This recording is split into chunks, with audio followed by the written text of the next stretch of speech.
Assalamualaikum warahmatullahi wabarakatuh.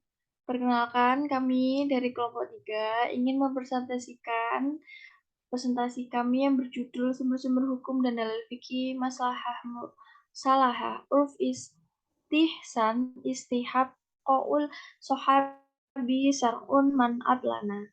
Perkenalkan, nama saya Juftem Nakultum dengan NIM 210604110024 dan rekan saya Nandala Dicitra Permata dengan NIM 210604110057. Next.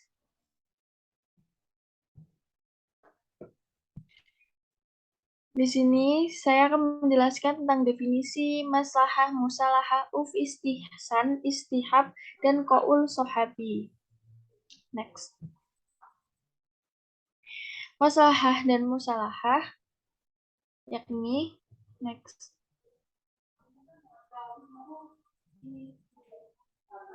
Maslahah, musalahah menurut Luqhat etimologi terdiri dari dua kata yaitu maslahah dan musalahah.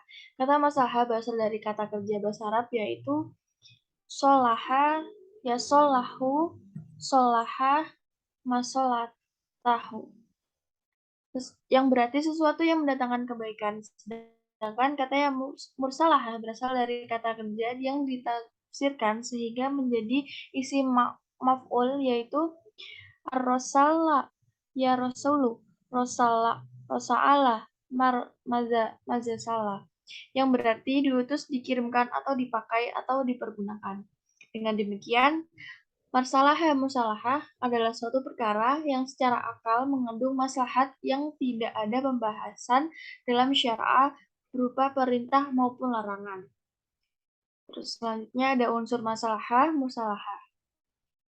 Perkara tersebut terdapat maslahat menurut akal selaras dengan syariat dan tidak ada bukti adanya perintah atau larangan dalam nasy. Contohnya pengumpulan Al-Quran dalam satu mushaf dan pendirian lembaga pendidikan. Next.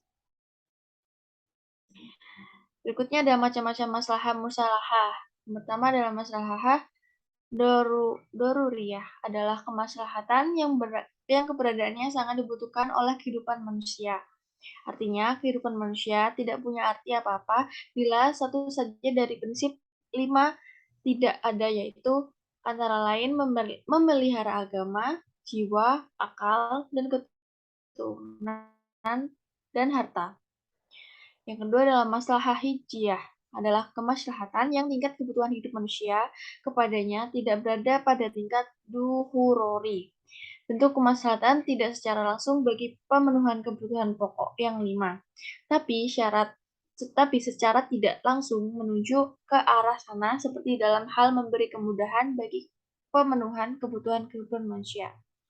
Yang ketiga adalah maslahah tahsiniyah, adalah masalah yang kebutuhan hidup manusia kepadanya tidak sampai tingkat dururohi, juga tidak sampai pada tingkat haji. Namun kebutuhan tersebut perlu dipenuhi dalam rangka memberi kesempurnaan dan keindahan bagi pemenuhan kebutuhan hidup manusia. Next.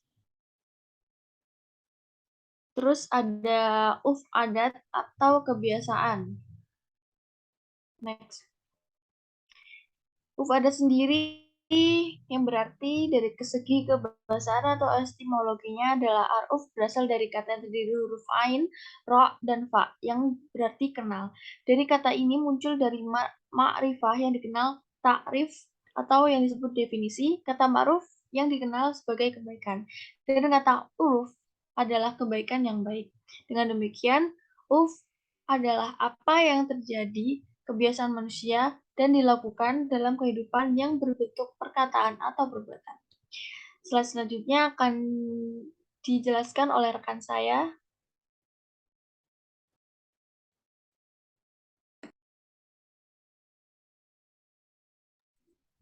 Baik, terima kasih. Saya akan melanjutkan materi berikutnya, yakni pembagian urf atau kebiasaan.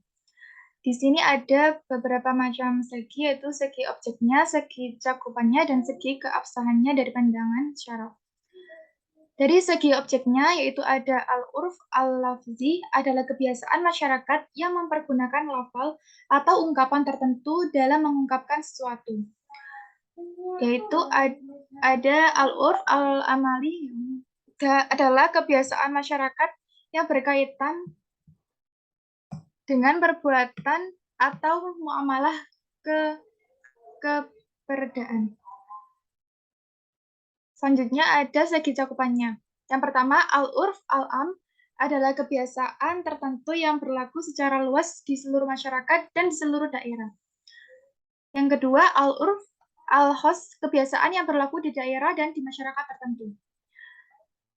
Dari segi keabsahannya, dari pandangan syarak, yang pertama ada al-urf al-sahih, adalah kebiasaan yang berlaku di tengah-tengah masyarakat yang tidak bertentangan dengan nas atau ayat atau hadis, yang tidak menghilangkan kemaslahatan mereka dan tidak pula membawa mudarat kepada mereka.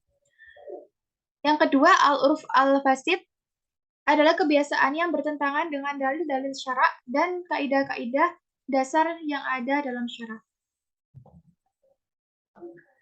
Selanjutnya ada istihsan. Istihsan secara bahasa yaitu menganggap sesuatu yang baik dan layak dilakukan.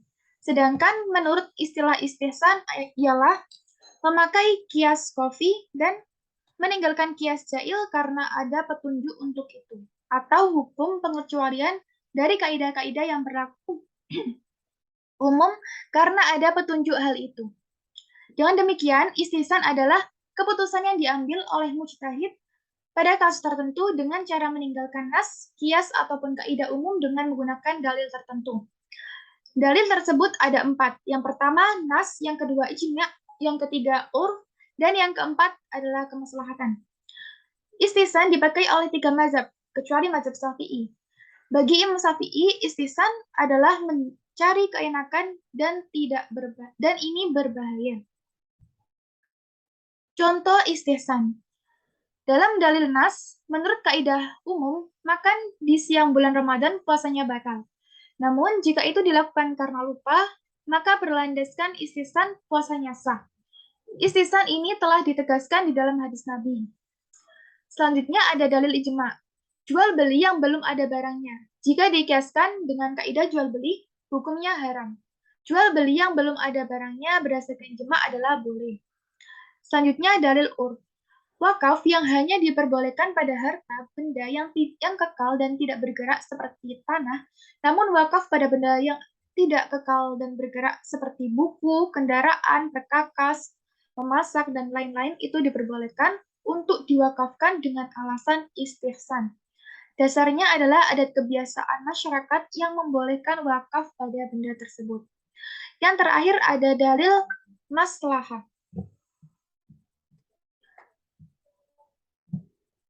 Seorang penyewa rumah kontrakan tidak dibebankan suatu apapun kecuali membayar uang kontrak yang telah disepakati.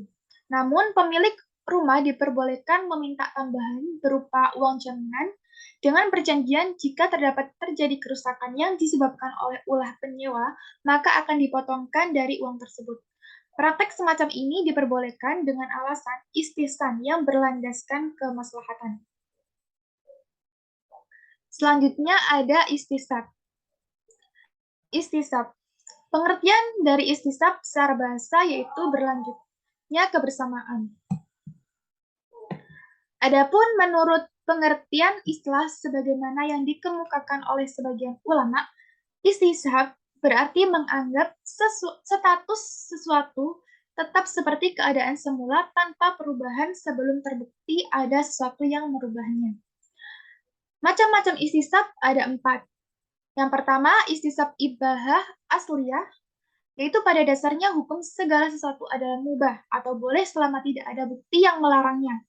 Yang kedua, ada istisab baro'ah asliyah, yaitu pada dasarnya setiap orang terbebas dari tuntutan atau kesalahan selama tidak ada bukti yang mengubah statusnya. Yang ketiga, ada istisab hukum. Pada dasarnya, hukum segala sesuatu tetap berlaku selama tidak ada bukti yang mengubahnya. Dan yang keempat ada istisab wasbi. Pada dasarnya, sifat dari segala sesuatu masih berlaku sebelum ada bukti yang mengubahnya. Selanjutnya ada qaul sahabi. Qaul sahabi. Maksud dari qaul sahabi adalah pendapat sahabat Rasulullah tentang suatu kasus di mana hukumnya tidak dijelaskan secara tegas di dalam Al-Quran dan hadis.